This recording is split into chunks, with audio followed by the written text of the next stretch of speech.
Iran America ನಡುವೆ ಎರಡನೇ ಸುತ್ತಿನ ಮಾತುಕತೆ ನಡೆಯುತ್ತೆ. ಆದರೆ ಇದು ಎಷ್ಟರ ಮಟ್ಟಿಗೆ ವರ್ಕೌಟ್ ಆಗುತ್ತೆ, ನಿಜವಾಗ್ಲೂ ಕೂಡ ಇದು ಶಾಂತಿ ಸಭೆ ಆಗುತ್ತಾ, ನಿಜವಾಗ್ಲೂ ಕಾಂಪ್ರಮೈಸ್ ಆಗುತ್ತಾ, ನಿಜವಾಗ್ಲೂ ಸಂಧಾನ ಆಗುತ್ತಾ ಅನ್ನುವಂತ ಪ್ರಶ್ನೆ ಈಗ ಹುಟ್ಟುತ್ತಾ ಇದೆ.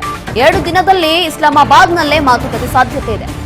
ಕಳೆದ ಬಾರಿ ಮೊದಲನೇ ಸುತ್ತಿನ ಮಾತುಕತೆ ಪಾಕಿಸ್ತಾನದ ಇಸ್ಲಾಮಾಬಾದ್ನಲ್ಲೇ ನಡೆದಿತ್ತು. ಈಗ 2 ದಿನದಲ್ಲಿ ವಾಪಸ್ ಇಸ್ಲಾಮಾಬಾದ್ನಲ್ಲೇ ಮಾತುಕತೆ ನಡೆಯುವಂತ ಸಾಧ್ಯತೆ ಇದೆ. ಅಸೀಂ ಮುಜೀರ್ ಭೇಟಿಯಾಗಿದ್ದಾರೆ ಅಬ್ಬಾಸ್ ಅರಾಗ್ವಿ. ಉಭಯ ದೇಶಗಳ ಮಾತುಕತೆಗೂ ಮುನ್ನ ಇಬ್ಬರು ಕೂಡ ಭೇಟಿಯಾಗಿದ್ದಾರೆ.